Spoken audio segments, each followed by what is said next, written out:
ఆశీర్వాద ఏదైతే వాగ్దానపు కార్డులు ఉంటాయో ఈ కార్డులో ఇప్పుడు మీరు తీసుకోబోయే వాటిలో అన్ని ఆశీర్వాదాలే ఉంటాయి.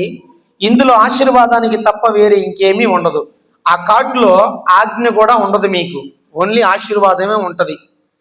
ఇది ఏంటి అని అంటే, చాలా మంది లోకములో చూస్తే అన్యులు ఏం చేస్తారంటే వాళ్ళు జాతకాలు చేయించుకుంటారు, చిలక జోస్యాలు చేయించుకుంటారు, ఇంకా ఏదేదో చేసి ఈ కొత్త సంవత్సరంకి వెళ్తా ఉన్నప్పుడు కొత్త సంవత్సరంలో వారికి ఏ ఆటంకాలు అయితే ఉన్నాయో ఆ ఆటంకాల నుంచి వాళ్ళు బయటపడడానికి, ప్రాణహాని నుంచి తప్పించుకోవడానికి చాలా వ్రతాలు చేస్తారు, పూజలు చేస్తారు, పురస్కారాలు చేస్తారు. కొంతమంది ఏమో యాత్రలు కూడా చేస్తారు. అర్థమైందా? కొంతమంది ఏమో కానుకలు కూడా చెల్లించుకుంటారు. చాలా రకాలుగా ఏంటంటే వాళ్ళు ఆయా అంటే నూతనమైన సంవత్సరంలో వారికి ఏ ఆపద ఉండకూడదని కొన్ని జోస్యాల ద్వారా తెలుసుకుంటూ ఉంటారు జ్యోతిషుల దగ్గర. అయితే క్రైస్తవుల్లో ఏం చేస్తున్నారు అని అంటే, చాలా మంది ఈ యొక్క వాగ్దానపు కార్డులు తీసుకుంటున్నారు. అంటే తీసుకోవడంలో తప్పు లేదు, ముందు చెప్తా, అర్థమైందా? కార్డులు తీసుకోవడంలో తప్పు లేదు, తీసుకోండి. అయితే విషయం ఏంటంటే ప్రియులరా, ఈ యొక్క వాగ్దానము ముందే ఉంటుందంటే ఆజ్ఞ ఉంటుంది.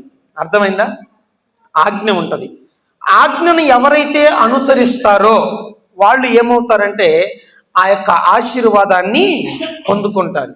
చాలా మంది ఏం చేస్తారంటే వారి జీవితాల్లో ఏదో మరి కొత్త సంవత్సరం వచ్చింది కాబట్టి చర్చిలో ఒక వాగ్దానపు కార్డు ఇస్తారు, మనం కూడా ఆ కార్డు తీసుకుంటే ఆ సమయానికి సంతోషపడడానికి కార్డు తీసుకుంటారు. మీలో అలా సంతోషపడడానికి కార్డు తీసుకునే వాళ్ళు ఎంతమంది ఉన్నారో మీరందరూ కూడా నిజముగా ఆ ఆశీర్వాదాన్ని, వాగ్దానములో ఉన్నటువంటి ఆశీర్వాదాన్ని పొందుకునేటటువంటి వారుగా మార్చబడుదురుగాక.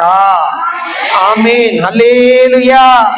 కాబట్టి గమనించండి ప్రియమైన దేవుని బిడ్డలారా, ఈ వాగ్దానపు కార్డులో ఉన్నటువంటి ఆ మాటని, వాగ్దానాన్ని ఇచ్చిన దేవుడు నెరవేర్చడానికి ఎవరైనా సమర్థుడు. దేవునికి స్తోత్రం, హల్లెలూయా. అయితే ఆయన సమర్థుడే గాని తీసుకున్నటువంటి మనం ఎందులో ఉంటామంటే, ఆ వాగ్దానము ఏదైతే తీసుకున్నామో ఆశీర్వాద వచనం పట్టుకొని దాని గురించే ప్రార్థన చేస్తాం. కానీ ఆ ఆశీర్వాదము వెనకాల ఉన్న ఆ ఆజ్ఞ ఉందే, ఆజ్ఞని చదివి ఆ ఆజ్ఞ ఎవరికి వచ్చింది, ఎందుకు ఇచ్చారు, ఏం చేయమని చెప్పాడు, ఏం చేస్తే ఈ ఆశీర్వాదం వచ్చింది అని చెప్పాడు అనేది ఇవన్నీ తెలుసుకోం. కానీ ఒక్కటే పట్టుకుంటాం. ఏం పట్టుకుంటాం? నిశ్చయముగా నేను నిన్ను